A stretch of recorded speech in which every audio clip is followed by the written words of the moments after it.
This is BAIT, life outside the Federal Witness Protection Program. A very dangerous way to exist. Skinhead, deadhead, everybody, gun bad, situation, aggravation, everybody, allegation, innocence on the news, everybody, dog food, bang bang, shot dead, everybody, gun bad. All I wanna say is that they don't really care about us. Being a victim of police brutality royally sucks. Hey, it's Susan. Welcome to tonight's episode of War Crime Unit. Hey, nice to see ya.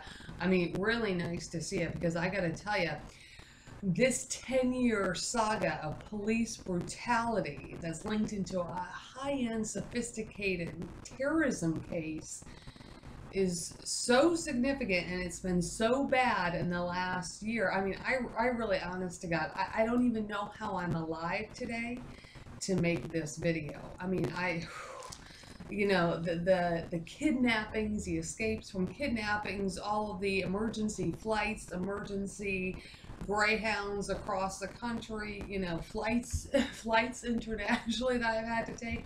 I mean, it's horrible. And if you don't know this case at all, 10 years ago, I made a report to the Las Vegas FBI. A cop told me to do that. Seemed like the right thing to do. Unfortunately, it turned out to be, in hindsight, the wrong thing to do.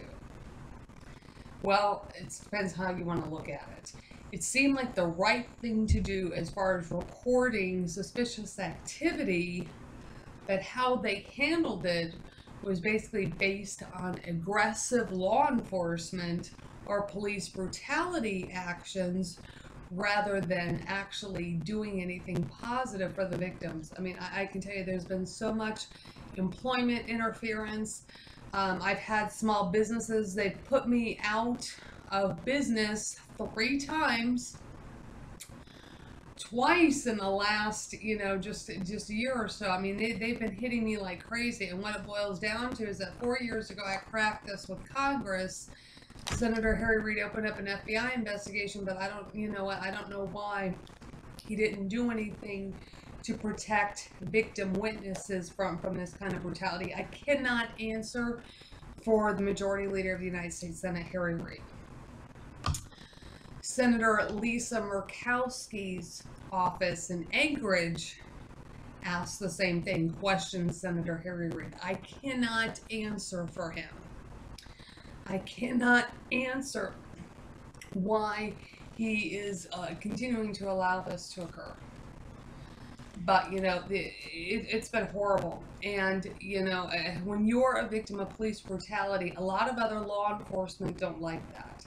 Here's the thing.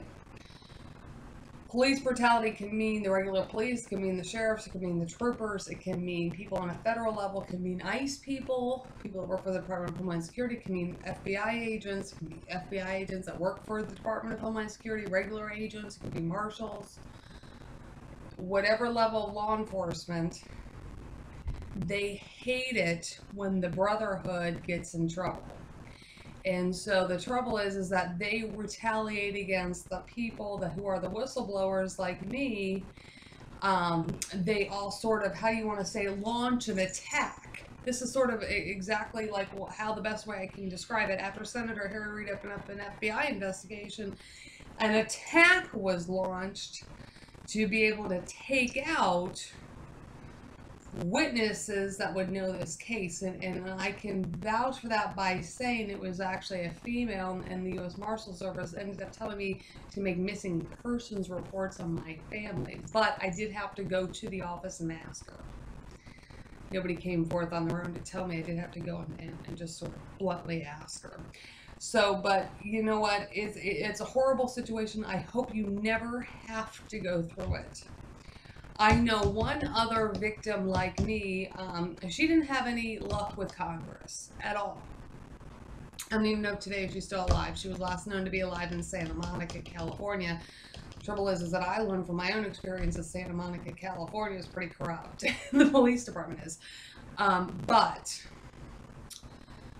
she didn't have any luck with Congress, and many foreign countries have actually offered her political asylum. based on this. My situation has a little bit more heavy gravity because I did have some luck with Congress, but then the retaliation was more brutal than even what she has faced, and it remains continuous and ongoing. And so it's horrible. But actually, I've been offered similar types of things with other countries as far as being able to escape the police brutality within the United States. So police brutality cases are horrific. I hope you never have to go through it, because remember, law enforcement, they're supposed to be the good guys. It's today's episode of War Crimes Unit. I'll see you next time.